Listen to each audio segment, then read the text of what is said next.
Buenos días, buenas tardes, buenas noches, queridos Hans Brothers. ¿Qué es el derecho canónico y por qué importa? Derecho canónico suena a tocho en latín que nadie entiende, ¿verdad? Como ese manual de lavadora que nunca lees, hasta que el aparato se estropea y toca abrirlo. Pues eso mismo pasa con la iglesia. Mientras todo va bien, nadie piensa en leyes. Pero cuando hay problemas, un matrimonio que no fue válido, un cura que mete la pata, una herencia que afecta a la parroquia, de repente el derecho canónico se convierte en imprescindible. La iglesia no es un grupito de colegas que se reúnen los domingos. Es una comunidad mundial de más de 1.000 millones de personas con sacramentos, templos, escuelas, hospitales, bienes y también pecados. Y claro, sin reglas claras, eso sería un caos monumental. Imagina, un cura que bautiza a un gato porque su dueña insiste. Un obispo que ordena a sacerdote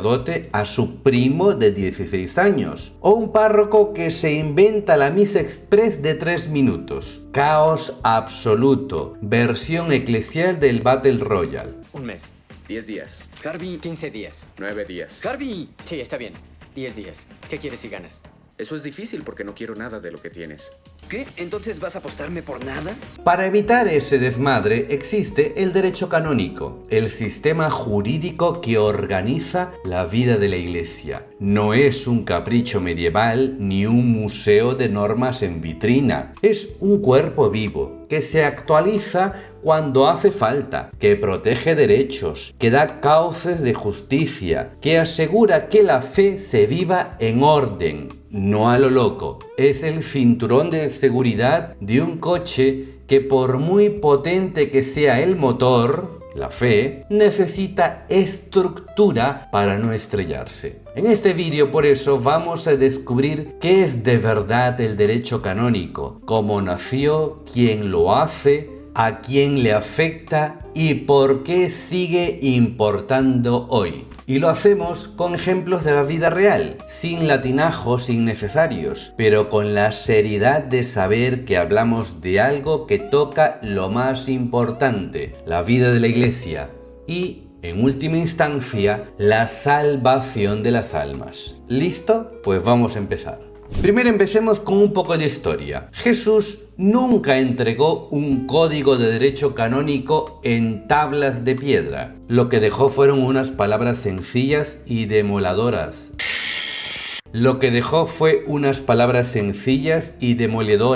Amaos los unos a los otros. Y eso está genial para empezar. Pero pronto la iglesia descubrió que no bastaba con buena voluntad. Ya en el siglo I, San Pablo tenía que escribir cartas para corregir líos en las comunidades. En Corinto se peleaban en las comidas eucarísticas. En Galicia discutían por la circuncisión. Vamos, que los primeros cristianos no eran precisamente angelitos. ¿Qué hizo Pablo? Poner orden con normas claras. ¿Quién puede comulgar? ¿Cómo se hace la colecta? ¿Qué requisitos hay para ser presbítero? Eso ya es protoderecho canónico. Con el tiempo, el cristianismo dejó de ser perseguido y se extendió como la pólvora. En el siglo IV, el emperador Constantino legalizó la fe y la iglesia pasó de reunirse en casas escondidas a construir basílicas y organizar diócesis enteras. Y claro, la pregunta era inevitable. ¿Cómo mantenemos la unidad entre comunidades tan distintas? ¿Cómo evitamos que cada uno haga la misa a su manera? ¿O que un obispo invente doctrinas raras? Ahí entran los concilios. Nicea en el 325 no solo declaró que Cristo es verdadero Dios y verdadero hombre, también puso normas disciplinarias, edad mínima para los ordenados, reglas sobre la vida de los clérigos, cómo recibir a los herejes arrepentidos. Vamos, que ya no era solo teología, era derecho en acción. Y cada concilio fue sumando nuevos cánones, como piezas de un puzzle puzzle que cada vez se hacía más grande. Durante la Edad Media todo esto se recopiló en el Corpus Juris Canonici. Piensa en él como la Wikipedia medieval del derecho de la Iglesia, enorme, con aportes de concilios, decretos papales, costumbres locales y, como buena Wikipedia, pues con contradicciones, repeticiones y cosas poco claras. Para los estudiantes de Bolonia aquello era un festín de glosas y comentarios, pero para el cura de pueblo era un lío monumental. Por eso, a comienzos del siglo XX, se decidió dar un paso clave: unificarlo todo en un solo libro. Benedicto XV promulgó en 1917 el primer Código de Derecho Canónico. Por fin, un sistema ordenado y numerado, accesible a todos. Era como pasar de tener 1000 archivos sueltos a un único PDF con índice y buscador. Pero la historia no acaba allí. Después del Concilio Vaticano II, la Iglesia necesitaba un nuevo código que reflejara esa visión renovada: el pueblo de Dios, la corresponsabilidad de los laicos, el ecumenismo, la libertad religiosa. Todo eso no podía quedar solo en discursos, había que ponerlo en normas concretas. Y en 1983, San Juan Pablo II promulgó el código actual, el que rige hoy. En la Constitución Sacrae Disciplinae Leges explicó que no era un simple manual burocrático, sino la traducción jurídica del concilio. Es decir, la fe hecha leyes para que la caridad y la misión tengan cauces claros. Así que no, el derecho canónico no nació para complicarle la vida a los fieles. Nació porque sin reglas la Iglesia se habría convertido en un gallinero. Desde San Pablo hasta Juan Pablo II, pasando por concilios, papas y siglos de historia, siempre hubo una misma intuición: la fe necesita orden para no diluirse. Y eso, en definitiva, es lo que da origen al derecho canónico. Pero entonces, ¿qué es exactamente el derecho canónico? Vale, ya sabemos de dónde viene, pero ¿qué es hoy el derecho canónico? Si lo buscas en Google te saldrá el ordenamiento jurídico de la Iglesia Católica. Correcto, pero seamos francos, esa definición suena tan emocionante como leer la etiqueta de un champú. Para entenderlo de verdad hay que mirar qué hace. El derecho canónico es el conjunto de leyes, procesos y estructuras que permite que la Iglesia funcione como una comunidad universal y no como un grupo de WhatsApp sin administrador. Es lo que regula desde cómo se bautiza a un niño hasta cómo se juzga a un obispo acusado de abusos, desde quién puede ser padrino hasta cómo se administra una parroquia. Y ojo, no es un derecho cualquiera. No se basa en la voluntad de un parlamento ni en encuestas de opinión, sino en la misión de la Iglesia y en su naturaleza teológica. Juan Pablo II, al promulgar el Código de 1983, lo explicó de esta manera: el Código no sustituye al Evangelio ni a la fe, pero es absolutamente necesario para ordenar la vida de la Iglesia según lo que enseñó el Concilio Vaticano II. Sacrae Disciplinae Leges. Dicho en cristiano,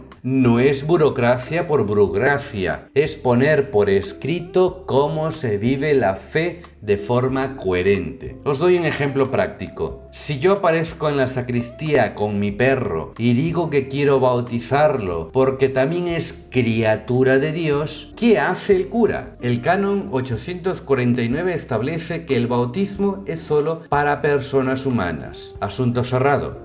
Pone dardes highway, cool, El perro, por cierto, sigue siendo buena compañía, pero no entra en el libro de bautismos. Otro ejemplo. ¿Qué pasa si un obispo quiere ordenar sacerdote a su sobrino de 17 años porque le parece muy santo? El canon 1031 dice que para ser presbítero se necesita al menos 25 años y formación adecuada. Así que nada de enchufes familiares. O piensa en el matrimonio. Si dos personas llegan a la iglesia para casarse, no basta con que sonrían en las fotos. El derecho canónico establece requisitos, impedimentos, forma válida. Sin eso el matrimonio no existe, aunque tengas el mejor vestido de pronovias. ¿Lo ves? El derecho canónico no es un tocho de normas abstractas, es el andamio jurídico que sostiene todo el edificio eclesial. Invisible la mayor parte del tiempo, sí, pero absolutamente necesario. Sin él habría abusos, contradicciones y caos. Con él hay un marco que protege la fe,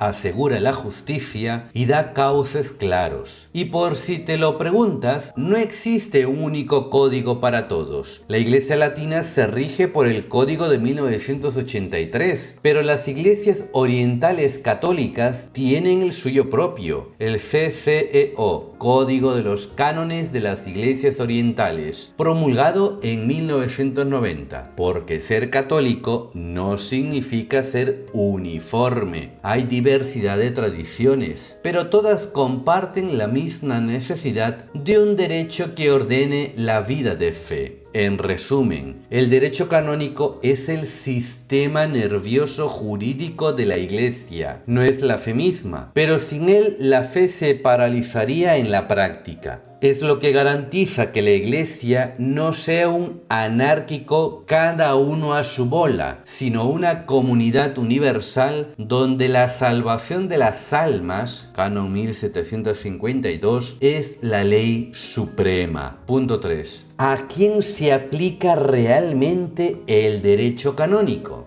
Vale, ya sabemos qué es el derecho canónico. Ahora viene la pregunta incómoda. ¿Y esto a quién le afecta? ¿Solo a los curas? ¿A los obispos? ¿Al Vaticano? Pues no. El canon 11 lo dice sin rodeos. Las leyes meramente eclesiásticas obligan a los bautizados en la Iglesia Católica y a los recibidos en ella. Traducción: si estás bautizado, ya formas parte de este ordenamiento jurídico. Y ojo, no importa si ahora no pisas la iglesia ni para la boda de tu primo. El bautismo no es como la suscripción de Netflix, que se cancela con un clic. Es un sello permanente y con él vienen derechos y deberes. Esto tiene consecuencias muy concretas. Por ejemplo, en el matrimonio, si un católico se casa solo por lo civil, para el Estado es válido, pero para la iglesia ese matrimonio no existe. Para la iglesia esa persona sigue soltera y no podría casarse sacramentalmente con otro católico sin antes regularizar la situación. Segundo ejemplo, los padrinos. ¿Puede ser padrino cualquiera? No. El derecho canónico establece requisitos: ser católico, haber recibido los sacramentos de iniciación, llevar una vida coherente con la fe. O sea, tu amigo simpático que se dice ateo no sirve de padrino, aunque caiga bien en la familia. O tercer ejemplo, respecto a los sacramentos. Si alguien bautizado en la Iglesia Católica se mete luego en 100 religiones distintas, a los ojos del derecho canónico sigue siendo católico. Y si quiere volver, no hay que rebautizarlo. El sello del bautismo sigue allí. Esto puede sorprender, sobre todo a quienes piensan que ya no creen y por tanto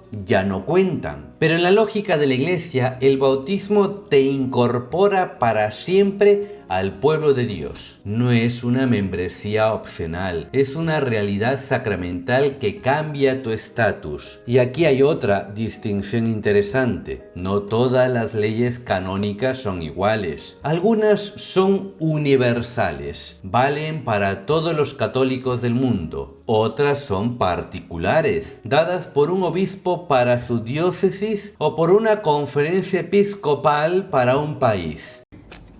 ¿Qué?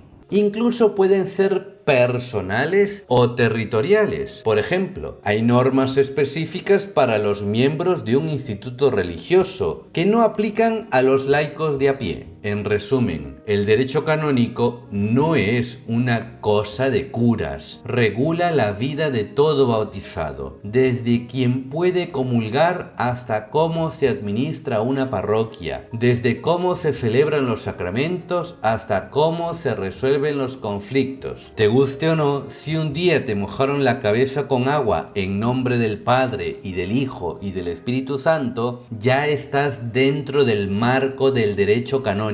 Y eso, créeme, tiene más impacto del que imaginas. Cuarto punto. ¿Y quién hace las leyes y quién las interpreta? Buena pregunta. Ahora ya sabemos qué es el derecho canónico y a quién afecta. Toca la pregunta del millón. ¿Tienes el teléfono de Michael Jordan? Sí. Si presiono este botón, Harvey, ¿escucharé a Michael Jordan? Así funcionan los teléfonos. ¡Ay, no! ¡Número equivocado!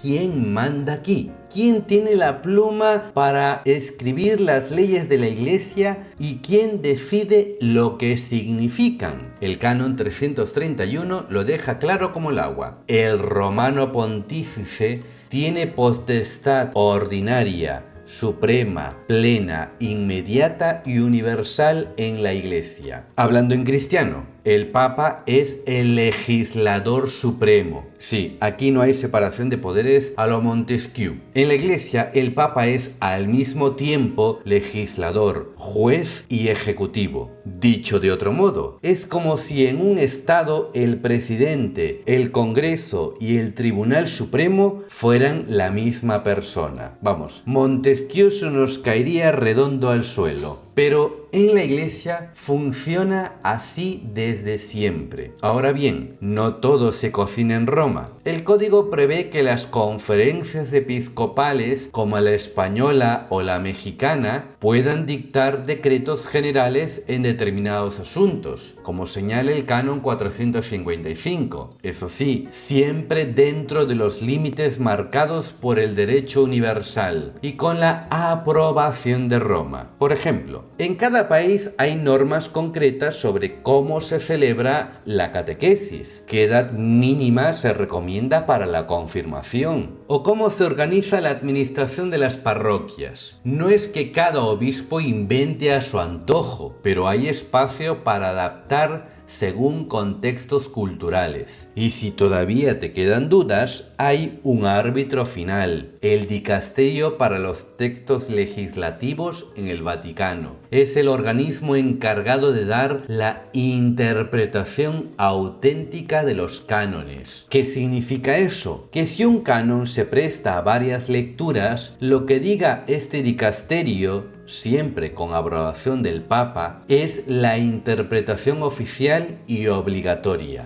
Podríamos llamarlo el Comic Con de los canonistas. Ahí no hay cosplay, pero sí discusiones acaloradas sobre qué quiso decir exactamente tal canon. Cuando ellos hablan, no es opinión, se convierte en norma vinculante. Un ejemplo real. En el año 2000, este dicasterio aclaró el famoso canon 915 que habla de no admitir a la comunión a quienes persisten obstinadamente en pecado grave manifiesto. La interpretación fue dura y desde entonces ha sido un canon citado 1000 veces en debates sobre políticos que apoyan leyes contrarias a la doctrina católica. Ahí ves cómo un par de líneas del código bien interpretadas tienen repercusiones globales. Y ojo, el Papa también puede legislar por su cuenta a través del mutuo proprio, que son documentos que promulga por iniciativa propia. Así se han hecho reformas muy importantes. Por ejemplo, Mitis Ludex Dominus Jesus en 2015, que reformó los procesos de nulidad matrimonial, o Pascite Gregen Dei en 2021, que reformó todo el libro sexto sobre derecho penal. Cada mutuo propio entra directo al código, como si actualizaras la versión de tu sistema operativo. En definitiva, las leyes de la Iglesia no son el resultado de un parlamento con mayoría y oposición, sino de una autoridad central, el Papa, que delega y organiza. Pero para evitar el caos hay organismos intermedios, conferencias episcopales y un tribunal de última palabra, el dicasterio para los textos legislativos. ¿Es un sistema peculiar? Sí, pero que refleja la misma lógica de la Iglesia: unidad en lo esencial, adaptación en lo particular, y siempre con la brújula clara, la salvación de las almas. Y finalmente, ¿cómo está organizado el Código de Derecho Canónico? Vale, ya sabemos quién hace las leyes. Ahora la pregunta práctica: ¿cómo se organiza todo esto? ¿Por qué no se imagina un libro polvoriento lleno de letras pequeñas y piensa, esto debe de ser un caos?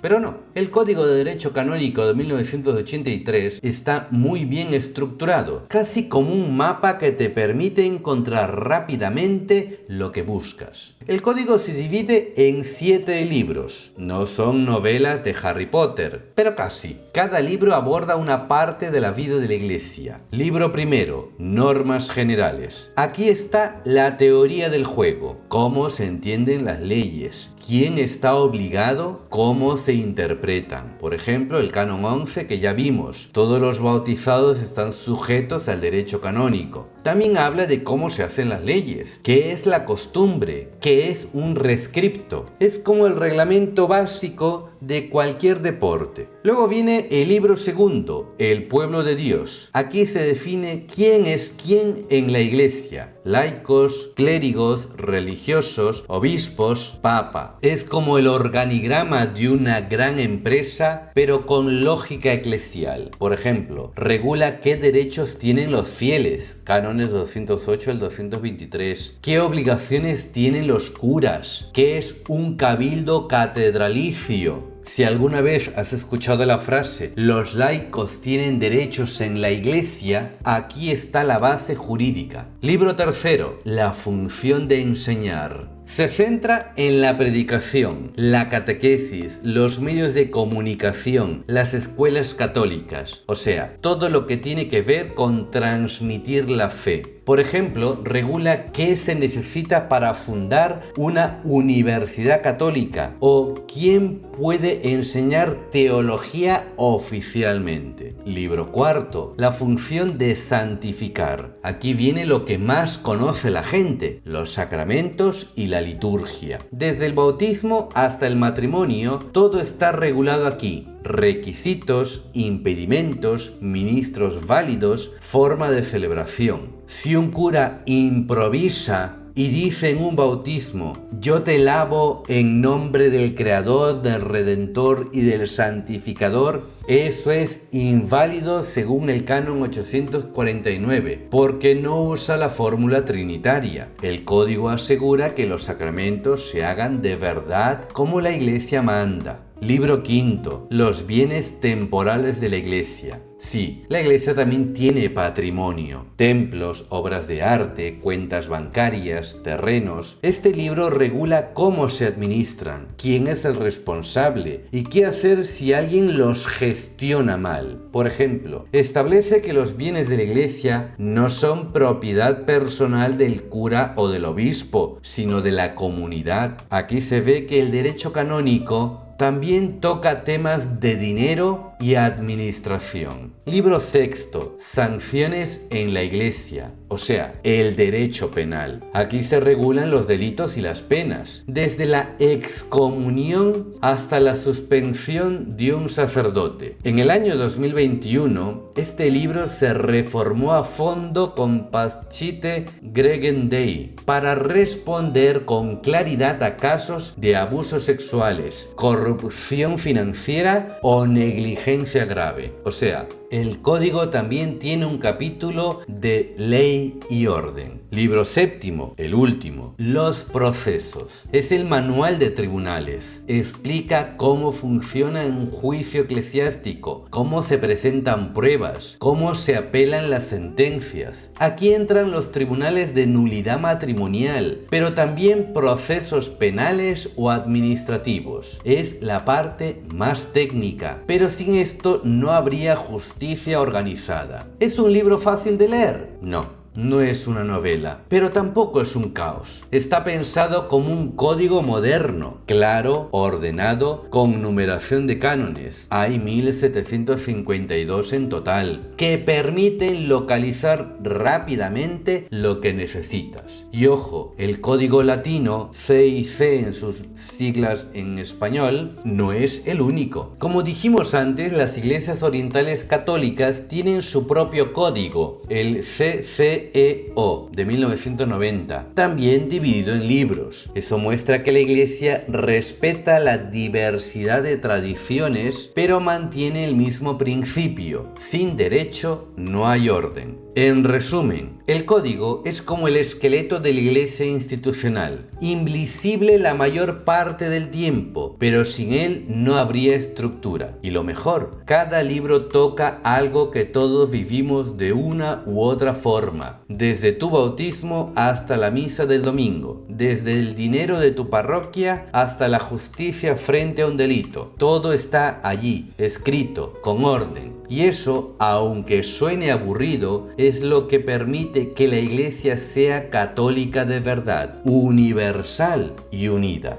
Y finalmente, ¿y por qué importa hoy el derecho canónico? Y es que alguien podría pensar, bueno, todo eso está muy bien para la Edad Media, ¿por hoy en día de verdad sigue importando? Y la respuesta es sí, más que nunca. El derecho canónico importa porque protege a las personas. Y no lo digo yo, lo demuestra la historia reciente. En 2021, el Papa Francisco reformó todo el libro sexto, el de Derecho Penal, con el mutuo propio Pascite Gregem Dei. ¿Por qué? Porque la Iglesia no podía seguir con normas de 1983 para problemas tan graves como los abusos sexuales, la corrupción económica o la negligencia en el ministerio.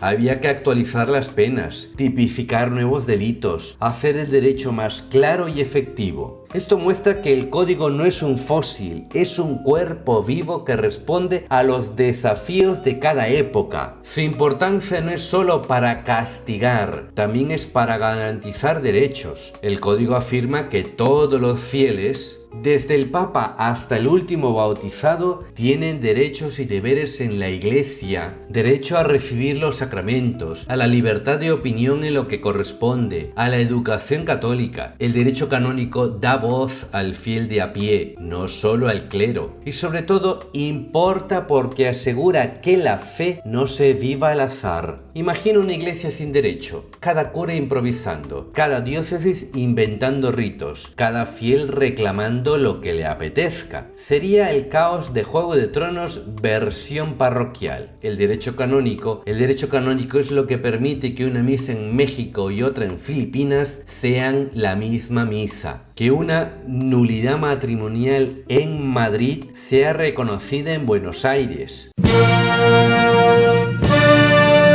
Que un sacerdote que abusa de su poder pueda ser sancionado con justicia. El principio que lo resume todo está en el último canon del código, el 1752. La salvación de las almas debe ser siempre la ley suprema en la Iglesia. Esa es la brújula. Todo lo demás, las normas, los procesos, las penas, tiene sentido solo si apunta a eso, que las personas encuentren a Cristo y lleguen a la salvación. Así que la próxima vez que oigas derecho canónico y pienses en un libro aburrido de curas con gafas de culo de vaso, recuerda esto: gracias a ese derecho, tu bautismo fue válido, tu boda cuenta de verdad, tu parroquia tiene normas claras, y si un cura mete la pata, hay mecanismos para hacer justicia. El derecho canónico no es un capricho medieval, es la red de seguridad que permite que la fe no se convierta en caos. Sin él, la Iglesia sería un gallinero global. Con él, hay un marco común que sostiene a más de 1.000 millones de personas en el mundo, y todo con un fin claro, que al final la salvación de las almas sea lo más importante. Esa es la verdadera ley suprema a la que todos hemos de servir con nuestra vida.